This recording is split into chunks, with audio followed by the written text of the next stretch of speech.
Hoy en Revista Poder tenemos el gusto de presentarles a Lina María Garrido, la Policarpa del siglo XXI. Se convirtió en tendencia nacional luego de un discurso valiente, directo y sin rodeos al presidente Gustavo Petro en la instalación del Congreso el pasado 20 de julio. Pero más allá de esa fuerza, hay una historia de lucha. Una mujer que fue criada en el conflicto armado y una congresista que hoy levanta su voz en el Congreso. Precisamente más allá de esta entrevista o del titular, queremos conocer a la mujer, a la política, a la hija de Arauca, que así como se escucha, desafía al poder. Bienvenida, muchas gracias por estar con nosotros. Regina, es un placer para mí hoy conversar contigo y pues vivir un poco lo que ha sido esa experiencia de esa réplica al presidente Gustavo Petro. Muy bien, doctora, pero antes de hablar de ese tema, queremos conocer quién es Lina María Garrido. ¿Cómo se define? Bueno, Lina María Garrido, como bien lo decía, es una mujer valiente, una mujer que le encanta la política, una mujer que se ha preparado para participar en política, que siente que el servicio que debe prestar la política a las más grandes necesidades, a la gente, escucharla y tratar de transformar esa realidad es el propósito más grande. Pero también es una mamá de una adolescente de 15 años, es una hija orgullosa de sus papás, que son profesores que han dedicado más de 30 y 40 años en la formación de niños en el departamento de Arauca, y orgullosa y privilegiada de haber nacido en una tierra maravillosa como es el departamento de Arauca, los mejores atardeceres, una cultura, gente resiliente, trabajadora, que le ha apostado mucho a este país. El departamento de Arauca ha entregado sus recursos, su historia de lucha y el valor que ha gestado la independencia de nuestro país. ¿Qué recuerdos de su infancia en Arauca han marcado su forma de hacer política?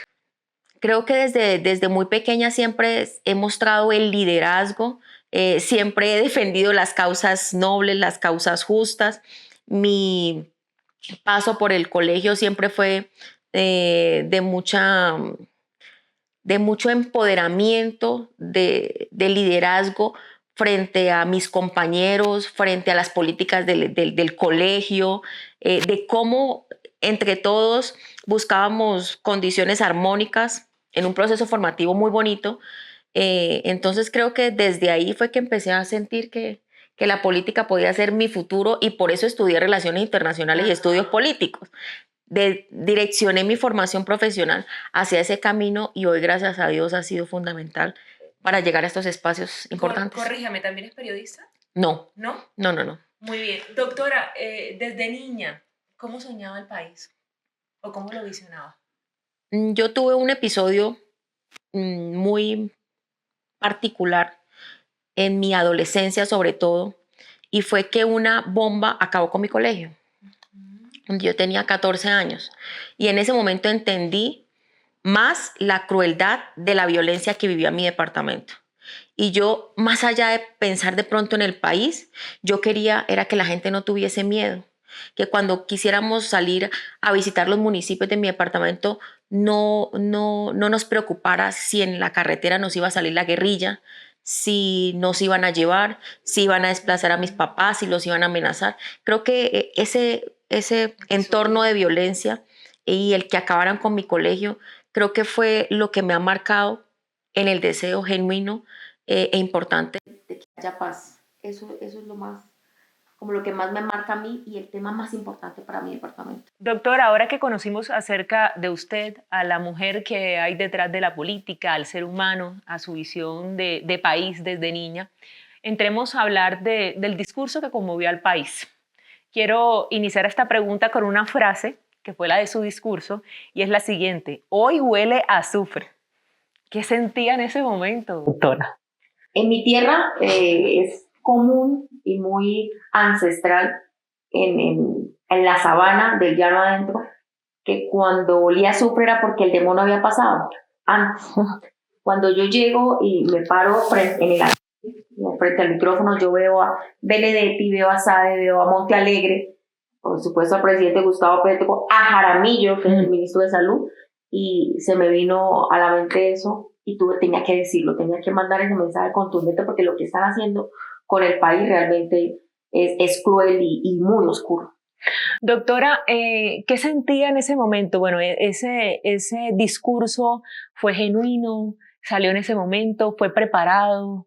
¿Cómo fue todo? Era un momento muy importante, era una única oportunidad, no podíamos dejar eso a la improvisación, pero sin embargo aquí hay una cuestión importante y es el sentimiento con el que se hizo, con el que lo dije, de un trabajo de control político y de seguimiento a lo que ha sido el gobierno de Gustavo Petro. Más que nadie tener la autoridad de haber votado por él, por supuesto conocía cuáles eran las banderas y las promesas que me han llevado a tomar la decisión de votar por él.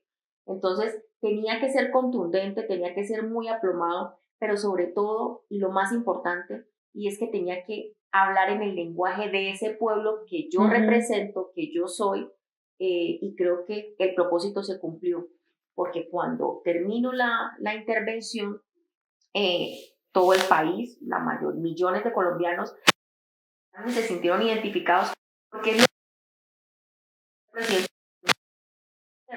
Entonces, ese momento de la oposición que tuvimos fue la muestra clara del sentimiento que hoy existe en Colombia frente a lo que ha sido el gobierno de Gustavo Petro. Doctora, yo quiero resaltar algo y es que cuando usted tuvo la oportunidad de esa intervención y pues de hablar en esa réplica al presidente Gustavo Petro, usted le habló con carácter. Quiero compararlo con la senadora Paloma Valencia, pero usted le habló de una manera como diferente, con carácter. Bueno, muchos tal vez ese día conocieron cómo le hablo yo a la gente, cómo me expreso yo, pero siempre Lina María Garrido ha mostrado carácter. Siempre hay firmeza en mis palabras, siempre hay verdad. Es la manera en la que yo puedo conectar con las personas en lo que ha sido mi vida política. No fue ese día. Muchos dicen, no, es que lo preparó un año, lo preparó una semana. No, señor. Lo importante de las palabras que se dijeran es precisamente el sentimiento que llevaban esas palabras. Decir que había una traición a Colombia, a esa esperanza que se dio. Y las mujeres llaneras, por supuesto, tenemos la característica de hablar con firmeza, con, digamos, un tono elevado y sobre todo la manera serena, para que la idea quede muy clara, y creo que salió como tenía que ser. Ese fue el sentimiento, por decirlo así, del cual quería expresar. ¿Se sintió defraudada? Y siempre he sido clara, mis decisiones siempre son públicas, porque es la primera responsabilidad que uno tiene con los colombianos, con las personas a las que uno representa. Siempre lo he dicho, he dejado las constancias, pero ese día era supremamente importante porque el gobierno y Gustavo Petro siempre le busca descalificar y desacreditar a quienes piensan diferente. Y entonces él considera que quien hace oposición es alguien que es privilegiado, que es rico, que es de la oligarquía, que no ha tenido ninguna necesidad, que no ha sufrido nunca. Entonces, para mí, palabras como voté por usted, como soy pueblo, soy voz, soy la hija de maestros de escuela pública, soy la hija de un territorio supremamente golpeado por la violencia, eran fundamentales para que él entendiera que es a ese electorado que le ayudó a llegar a la presidencia a la que ellos defraudó, esos 11 millones que sin ser de izquierda ni ser petrista, pero que le dieron la oportunidad al cambio y esa confianza a sus promesas, pues fueron las que hoy en día no han materializado absolutamente nada, y lo que pensamos era el cambio, pues terminó siendo peor que todo lo que él por tanto tiempo le había hecho oposición. Doctora, usted a través de este discurso se dio a conocer aún más, se visibilizó delante de todo un país. ¿Le da miedo? ¿No le da miedo? Decir que no tengo miedo sería mentir. Porque por supuesto tengo una familia, por supuesto tengo muchos planes, un proyecto de vida por realizar, unos sueños, soy joven, pero yo tomé una decisión de vida hace tiempo. Y es que en mi departamento la presencia de grupos armados durante décadas nos ha hecho vivir bajo las cadenas del temor, y nos han dicho que el silencio es la mayor garantía para que no nos pase nada. Pero cuando uno tiene la representación de esas personas, si uno guarda silencio sería ser cómplice y yo tenía que alzar mi voz y empezar a denunciar esa violencia que vive en mi departamento. Yo ya tengo 4 amenazas, 2 del ELN, 2 de las disidencias de las FARC. Y recuerdo mucho que cuando yo me senté con mi familia, yo les dije, a partir de este momento yo tengo que alzar mi voz porque siento que no puedo defraudar a mi gente. Mi papá, mi mamá me dijeron, si tú no lo haces, nos defraudarías, porque el compromiso que asumiste con tu tierra es decir lo que nosotros no podemos decir. A partir de ese momento, y esa decisión me llevó a que me amenazaran. No me puedo desplazar por mi territorio, hay limitaciones para mi familia, la vulneración, pero lo que hicimos de hablarle directamente al presidente, con toda la fanaticada que a él lo sigue, con las repercusiones que eso pueden dar, con la falta de garantías que este gobierno le ha dado a la oposición, con lo que pasó Miguel Uribe, por supuesto temo por mi vida. Sin embargo, yo le pido a cada colombiano que hoy considera nuestra voz es importante, que eleve una oración por mi familia, por su seguridad y por supuesto por la mía, para que podamos seguir haciendo este trabajo que hoy más que nunca merece el país por el bien de la democracia. Yo le aseguro que de mi parte tendrá esa oración. Muchas gracias, Regina. Hay otra frase que quiero resaltar y es la siguiente. ¿A qué le llamo los 3 elefantes en la sala? Porque era necesario ponerlos sobre la mesa.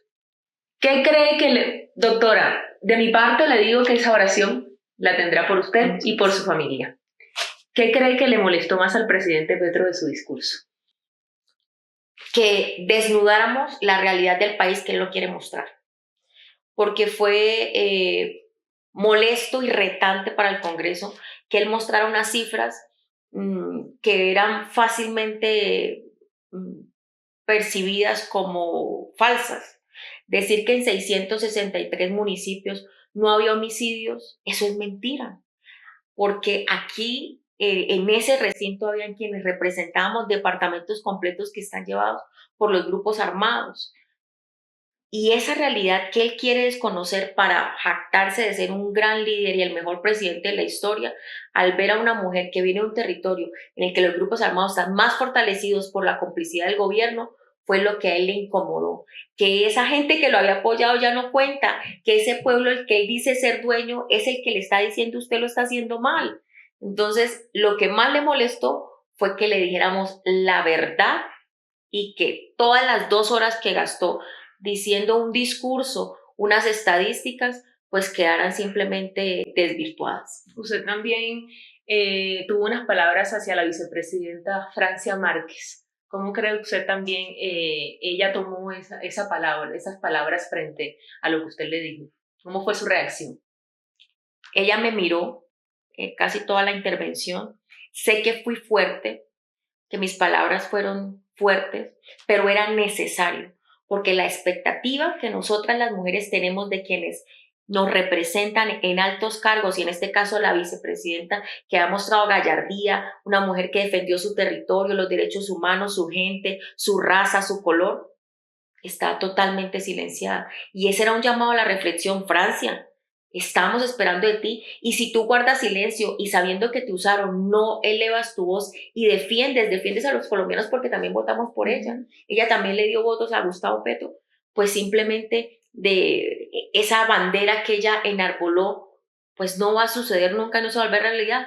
La dignidad nunca será costumbre cuando yo guardo silencio frente a la injusticia. Yo espero que ella tenga un momento de reflexión y entienda, Francia, que hay millones de mujeres que podemos acompañarte en esta lucha y que estamos alzando la voz cuando esperábamos que tú la lideraras.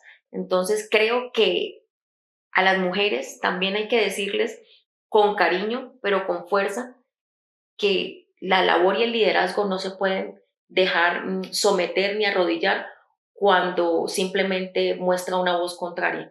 Francia, eso que te dimos, ojalá sirva para que retomes ese rumbo y el compromiso que tienes con el país. Y ojalá también haga eco en el presidente Gustavo Petro. Yo ya no tengo esperanzas en el presidente Gustavo Petro. Por eso se lo dije, usted va a lamentar el haber desperdiciado una oportunidad maravillosa que le dio el país de liderar su destino, y lo que ha traído es destrucción. El presidente Petro estaba llamado por la Constitución a unir el país, y lo que ha hecho es polarizarlo.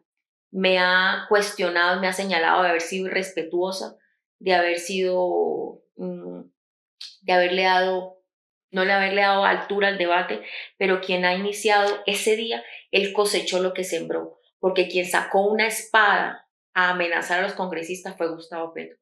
Quien saca una bandera de guerra a muerte fue Gustavo Petro. Quien pidió que borraran de la historia del país a quienes pensaban distinto al proyecto político del cambio fue Gustavo Petro.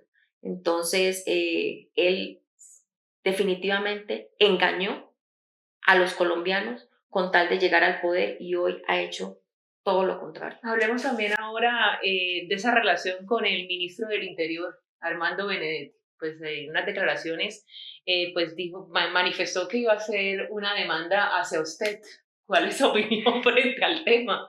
No, Doctor? yo estoy lista, esperando. Ojalá en la audiencia nos encontremos pronto y podamos a ver si en ese momento sí es capaz de decirme lo que dice. Creo que hay unos antecedentes que tiene él, unas investigaciones que tiene él, que vea los míos, que sepa quién soy yo, con la firmeza y con la contundencia que le hablo. Desde el primer momento en que el presidente Gustavo Petro lo nombró como ministro del Interior, allá le dejé un mensaje. No queremos agresores en el Congreso de la República, que los hayan nombrado como interlocutor. Eso para nosotras las mujeres era una agresión directa, pero pues aquí estoy dispuesta a seguir defendiendo mis ideas, mis convicciones y lo que he dicho hasta el momento. Muy bien, luego de hablar de este discurso que fue tendencia nacional, queremos hablar un poco acerca también de su región, de Arauca, del trabajo que usted realiza desde el Congreso. Sabemos que Arauca también es una región golpeada por la violencia. ¿Cuál es ese trabajo que usted ha realizado y esos proyectos que usted ha promovido desde el Congreso? Bueno, nosotros efectivamente es un departamento que ha entregado mucho a este país y una de las primeras luchas que dimos en el Congreso de la República fue defender los recursos en el presupuesto general de la Nación para que le llegara una partida importante y lográramos financiar proyectos de transformación para el territorio, pero no, nos condenaron a unas limosnas en el presupuesto general de regalías que son bianuales. Peleamos por las regalías del departamento, al contrario, nos cortaron recursos que en otros gobiernos inclusive han sido mucho más generosos. Entonces, desde ahí ya entendimos que esa promesa de que íbamos a hacer un capítulo especial para un territorio como el nuestro, pues era una mentira. Nosotros entregamos anualmente más de 9 millones de pesos en producción de petróleo y lo que llega en el presupuesto es irrisorio. Nosotros hemos radicado proyectos para que municipios PEDES puedan ser incluidos, Arauca, Carabobo Norte, Puerto Rondón, pero en el Congreso de la República ni siquiera le dan trámites representantes de las mismas bancadas de gobierno.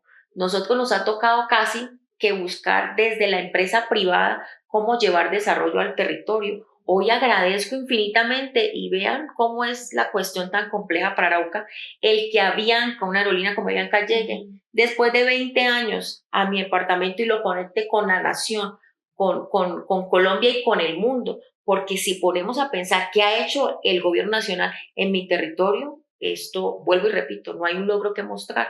Entonces, es esa defensa y esa lucha constante por saldar una deuda histórica que aún todavía creo que estamos en el camino correcto, sí, porque Arauca hoy es tendencia, Arauca hoy la conocen, no la nombran, sabe que es Colombia, pero que necesitamos sí o sí responsabilidad, ya no de porque esa fue una pelea perdida, pero el próximo gobierno sí debe haber un compromiso con mi departamento.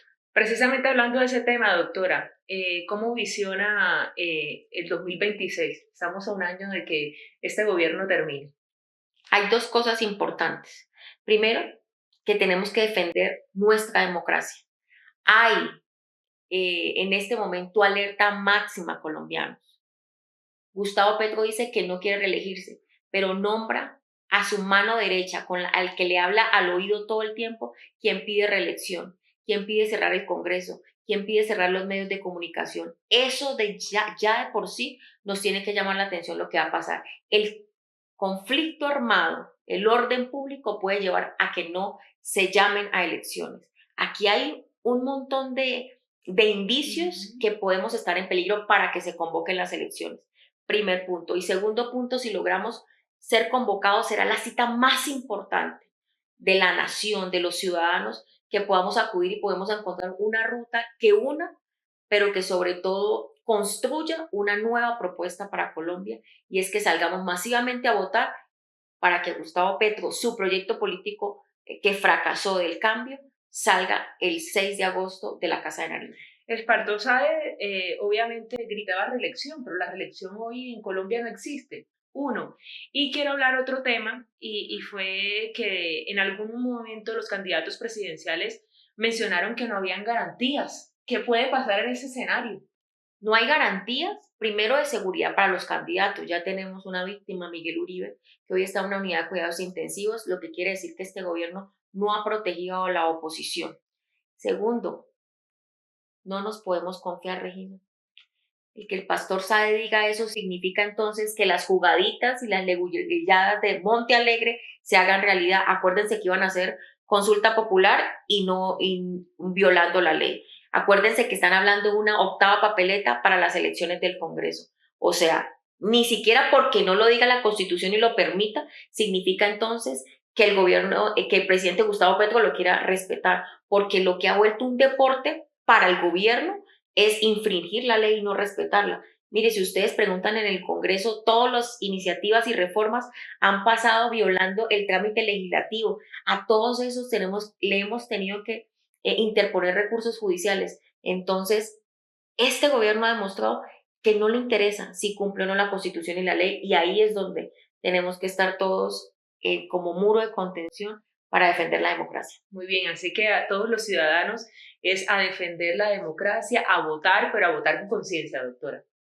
Así es, tenemos un compromiso importantísimo con la historia de preguntarnos qué país es el que le vamos a dejar a nuestros hijos y a nuestros nietos. Doctora, quiero hacerle una pregunta personal, y es, ¿qué le diría la Lina María Garrido de hoy a esa niña del pasado? Uy, Lina, a ti cuando naciste te dijeron que no ibas a salir de Arauca, que no ibas, que tal vez ibas a tener un diploma de bachiller, y que serías medianamente feliz con lo que pudieses hacer. Huepucha, jamás en la vida me hubiese imaginado llegar donde estoy. Por más que soy una mujer de ímpetu y de decisión, que creo que las cosas se ganan trabajando, Dios ha sido demasiado maravilloso conmigo. Nunca pensé ser representante, nunca pensé ser vicepresidenta de la Cámara, y nunca pensé hoy que el país me pudiera conocer. Y nunca pensé que mi voz llegara tan lejos. La niña que fue Lina María Garrido nunca se imaginó que Dios la quería tanto. Doctora, qué bonitas esas palabras. Le decimos que la admiramos, que muchísimas gracias también por haber hablado por muchos ciudadanos, por todos los colombianos. Y también quiero hacerle una última pregunta que también hace alusión al nombre de nuestra revista. ¿Cuál cree que es su poder? La voz. Mi poder es la voz, la gallardía, la templanza, el amor. Doctora, muchísimas gracias por habernos acompañado el día de hoy aquí en Revista Poder. Esperamos tenerla pronto nuevamente con nosotros. Gracias, Reina. Siempre será un placer poder conversar con mujeres como tú, que también ayudan desde todos los sectores a construir país. Gracias por haber abierto su corazón, por ser tan sincera y pues por mostrarnos esta visión de país y pues luchar por lo que todos queremos, una mejor Colombia. Así es, un mejor futuro para los colombianos. Hasta un próximo espacio.